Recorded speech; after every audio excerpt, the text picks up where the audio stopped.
మీరెప్పుడైనా ఒక పామును చూసినప్పుడు లేదా ఒక పాము మీకు ఎదురైనప్పుడు మీకేమనిపిస్తుంది? భయమా? అసహ్యమా?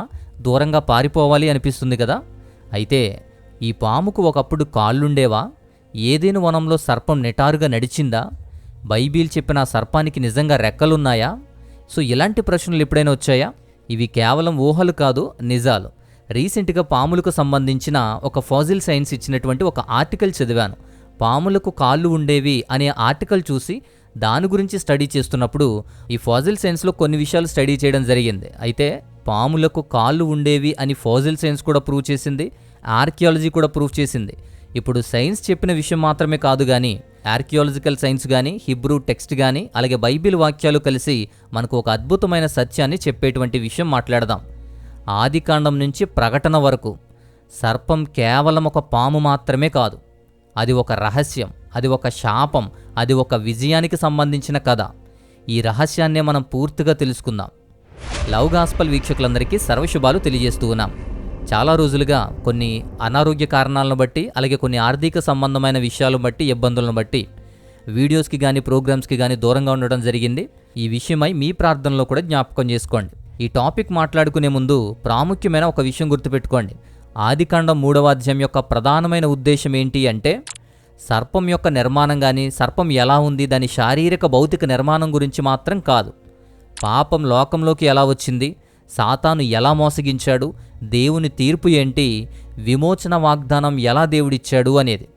అందువల్ల కాళ్ళు ఉన్నాయా, రెక్కలు ఉన్నాయా, అవి ఆసక్తికరమైనటువంటి ప్రశ్నలే అయినప్పటికీ బైబిల్ వాటికి ఖచ్చితమైన వివరాలు ఇవ్వలేదు.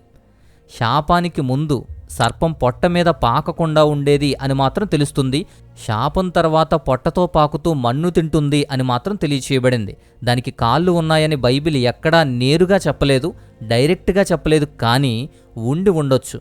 కొన్ని ప్రాచీనమైన యూదు వ్యాఖ్యానాలు కానీ, జివి స్క్రిప్చర్ కానీ, మిద్రాష్ అనేటువంటి గ్రంథం నుంచి కానీ ఈ సర్పం గురించి ఆసక్తికరమైనటువంటి విషయాల గురించి మాట్లాడారు.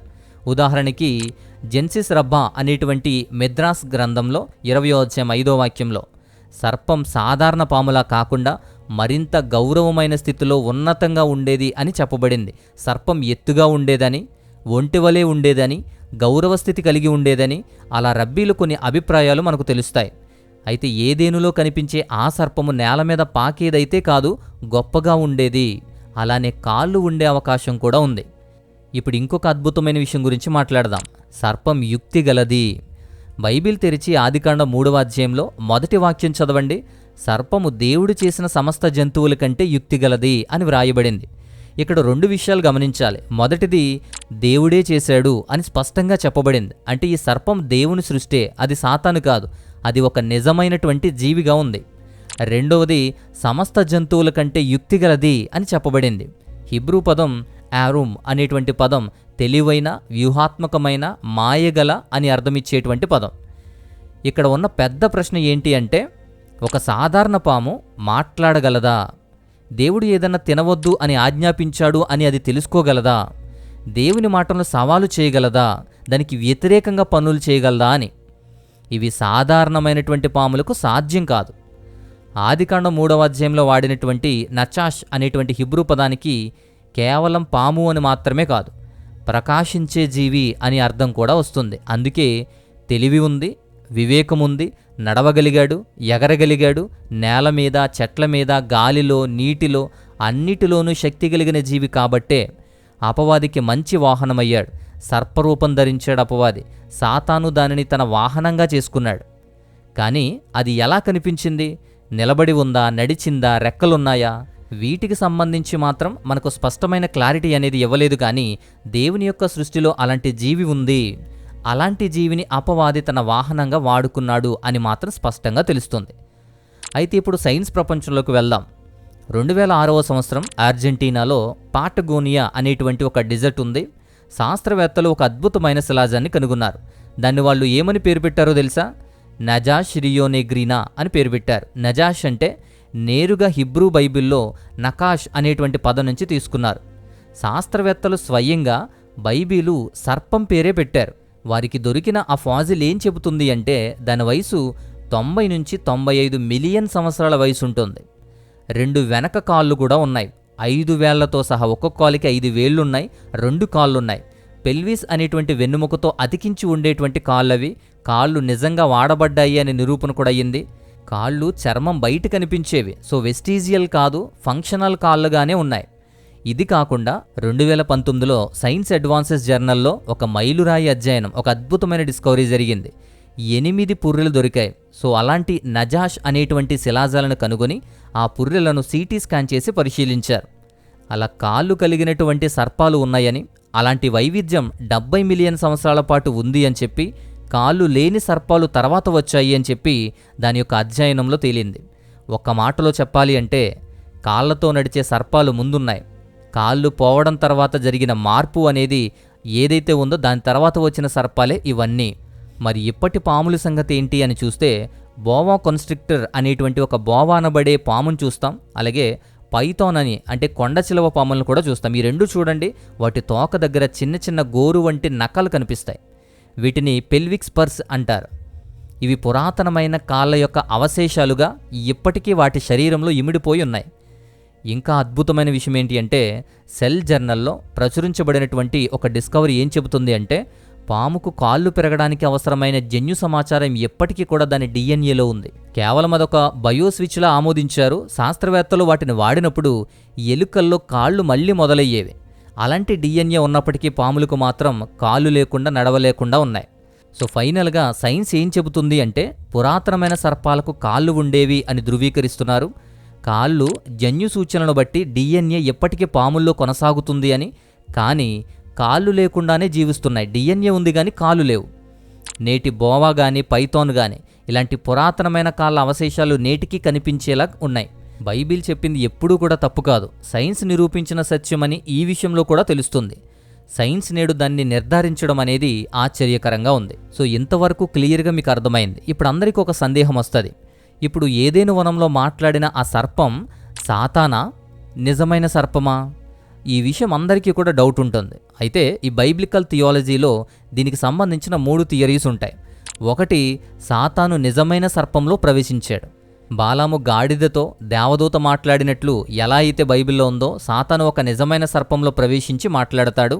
ఆ సర్పం దేవుని సృష్టే, నిటారుగా ఉండేది, తెలివైంది, సాతాను వాడుకున్నాడు. ఇక రెండవ థియరీ, సాతాను స్వయంగా సర్పరూపంలోకి వచ్చేసాడు. నకాష్ అంటే షైనింగ్ వన్ అని. సాతాను ఒక ప్రకాశించే సర్పజాతి దివ్యజీవి రూపంలో కనిపిస్తాడు. 2 కొరింథీ పత్రిక 11:14 ప్రకారం సాతాను కూడా వెలుగుదూతల లేదా వెలుగు రూపంలో కనిపిస్తాడు అని మనకు తెలుస్తోంది. ఇక మూడవ థియరీ ఏంటి అంటే ఈ రెండూ నిజమే, డబుల్ రియాలిటీ అంటారు. అంటే ఆదికాండం 3:1లో దేవుడు చేసిన సర్పం ఉంది, అది నిజమైన జీవి. ప్రకటన గ్రంథం 12:9 వాక్యంలో పురాతన సర్పం, ఆది సర్పం అంటారు. ఆది సర్పం అంటే సాతాను. సో ఆత్మీయమైనటువంటి భాగంలో వాడతాం. సో ఇలా పురాతన సర్పము, దేవుడు చేసిన నిజమైన సర్పము, రెండిటిని కూడా వాడినటువంటి థియరీ కూడా ఉండొచ్చు. సో ఈ 2 సందర్భాల్లో కూడా అపవాది ఆ సర్పములాగా మాట్లాడడం, కనిపించడం, ఆ సర్పాన్ని వాడుకోవడం మాత్రం మనం చూస్తున్నాం. నిజమైన సర్పం సాతానుకు వాహనమైంది, నిజమైన సర్పం శాపానికి పాత్రమైంది, నిజమైన సర్పం ఆనాటి నుంచి నేటి వరకు ఆ శాపాన్నే మోస్తూ ఉంది. ఇప్పుడు ఆదికాండం 3:14 వాక్యం చూడండి. నీవు పొట్టతో పాకుతూ వెళ్తావు, మన్ను తింటావు అనే మాట కనబడుద్ది. శాపానికి ముందు పాముకి కాళ్ళు ఉన్నాయో రెక్కలు ఉన్నాయో లేదా ఎలా ఉందో మనకు తెలియదు, కానీ శాపం తర్వాత మాత్రం పొట్టతో పాకుతుంది, కాళ్ళు లేవు. సర్పం ఒకప్పుడు నిటారుగా ఉంది, గొప్పగా ఉంది, సాతానుకు వాహనంగా ఎంపిక చేయబడింది, సమస్త జీవరాశులన్నిటికంటే కూడా గొప్పది, యుక్తి కలిగినది. అలాంటిది నేడు పాకేదిగా, మన్ను తినేదిగా మారిపోయింది. ఇది కేవలం భౌతిక శాపం మాత్రమే కాదు, భౌతిక రూపం మాత్రమే కాదు, ఇది సాతాను అవమానానికి సజీవ చిహ్నంగా ఉంటుంది. పొట్టతో పాకుతావు, మన్ను తింటావు అనే సజీవమైనటువంటి ఆ శాపానికి సాక్ష్యం కూడా అదే. హీనమైనటువంటి దిగజారిన స్థితిలో ఉంటావు అనేటువంటి సందర్భాన్ని గురించి మాట్లాడిన విషయం. మీరు ఎప్పుడైనా ఒక పామును చూసినప్పుడు సహజంగానే ఒక భయం కలుగుతుంది, కానీ ఆ పాముకు మీరు కనిపించినప్పుడు మాత్రం అది దూరంగా పారిపోతుంది. ఎందుకో తెలుసా? ఆదికాండం 3:15లో దేవుడు చెప్తాడు, నేను నీకును స్త్రీకిని, నీ సంతానానికి ఆమె సంతానానికి వైరం కలుగజేస్తాను అని. ఈ వైరం గురించి, ఈ సర్ప సంతతి గురించి కూడా మనం ఇంతకు ముందు వీడియోలోనే మనం మాట్లాడుకున్నాం. అయితే ఇది యాదృచ్ఛికం కాదు, దేవుని వాక్య నెరవేర్పు. ఇప్పుడు కనిపించే పాములు 3 విషయాలు మనకు గుర్తు చేస్తాయి. మనకి ఎప్పుడైనా పాములు కనిపించినా, ఎదురైనా 3 విషయాలు గుర్తు చేసుకోవాలి. మొదటిది, పాపం తెచ్చిన పతనం. అది ఒకప్పుడు నిటారుగా ఉంది, నేడు పాకుతుంది. పాపం ఎంత గొప్ప జీవిని కూడా నీచంగా చూపిస్తుంది, అంత క్రింద స్థాయికి తీసుకొచ్చేస్తుంది. పాపం అంత ప్రమాదకరం. ఇక రెండవది, దేవుని శాపం శాశ్వతమైనది. అనేక సంవత్సరాల తర్వాత కూడా ఆ శాపం చెరిగిపోలేదు. శిలాజాలు, ఫోజిల్స్ రికార్డ్స్ ప్రకారం నిరూపిస్తుంది కాళ్ళు ఉన్నవి పోయాయి అని. డిఎన్ఏ నిరూపిస్తుంది ఎప్పటికీ ఆ మార్పు నిలిచిపోయింది అని. ఇక మూడవది, విజయం రాబోతుంది. ఆదికాండం 3:15 ప్రకారం స్త్రీ సంతానం ఈ సర్పం యొక్క తలను నలిపివేస్తాడు, చితక తొక్కుతాడు. ఆ సంతానం ఎవరో మనకు తెలుసు. మన ప్రభువును రక్షకుడైన యేసుక్రీస్తు వారి ద్వారా ఆ విజయం మనకు చేకూరుస్తున్నారు. ఈ సర్పం యొక్క కథ కేవలం ఆదికాండంలో మాత్రమే కాదు. సర్పం యొక్క కథ ఆదికాండం 3వ అధ్యాయంతో మొదలవుతుంది. ప్రకటన గ్రంథం 20వ అధ్యాయం 2వ వాక్యంతో ముగుస్తుంది. ఆ ఆది సర్పమగు అపవాది సాతానును పట్టుకుని 1000 సంవత్సరములు బంధించేటువంటి విషయాన్ని మనం చూస్తాం.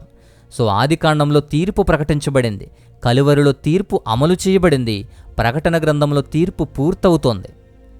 సర్పం ఒకప్పుడు నిటారుగా ఉండినా, ప్రకాశించినా, మాట్లాడినా మోసం చేసింది.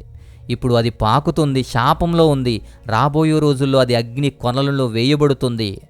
మరి మనం విజేతలం. ఎందుకంటే ఆదికాండం 3:15లో చెప్పిందే నిజం. స్త్రీ సంతానం దాని తలను చితక కొట్టేస్తారు. ఆ సంతానం యేసుక్రీస్తు వారు. ఆ విజయం సిలువుపైనే జరిగింది. మీరు ఈరోజు ఒక పామును చూస్తే భయపడకండి. అది మీకు ఒక సత్యాన్నే గుర్తు చేస్తుంది. పాపానికి ఒక శాపం ఉంది, ఆ శాపానికి ఒక రక్షణ ఉంది, ఆ రక్షణకు ఒక పేరు ఉంది, యేసుక్రీస్తు అని. ఆ సర్పం యొక్క ఓటమిని, ఆ ఓటమి ద్వారా మనకు వచ్చేటువంటి విజయాన్ని తెలియచేసేటువంటి ఒక సందర్భం ఇది. సో ఇది ఈ వీడియోలోని అంశం. ఈ వీడియో అంతా చాలా క్లియర్గా మీకు అర్థమయ్యింది, ఆశీర్వాదకరంగా ఉంది అని నమ్ముతున్నాను. వీలైతే లైక్ చేయండి, ఇతరులకు కూడా షేర్ చేయండి. ఇంకేదైనా ప్రార్థన అవసరతులుంటే వాట్సాప్ చేయండి. అలాగే మా వ్యయ ప్రయాసలకు, పరిచర్యలకు సహాయం చేయాలి అనుకుంటే మీ సహాయాన్ని పంపించండి. ఇదంతా మీకు చాలా క్లియర్గా అర్థమైంది అనుకుంటున్నాను. మరొక అద్భుతమైనటువంటి మంచి టాపిక్ ద్వారా, మరొక వీడియో ద్వారా మరలా వస్తాను. అంతవరకు దేవాతి దేవుని మహా ఉన్నతమైన కృపా కాపుదల మీ అందరికీ తోడయుండి బలపరిచి నడిపించునుగాక. ఆమెన్.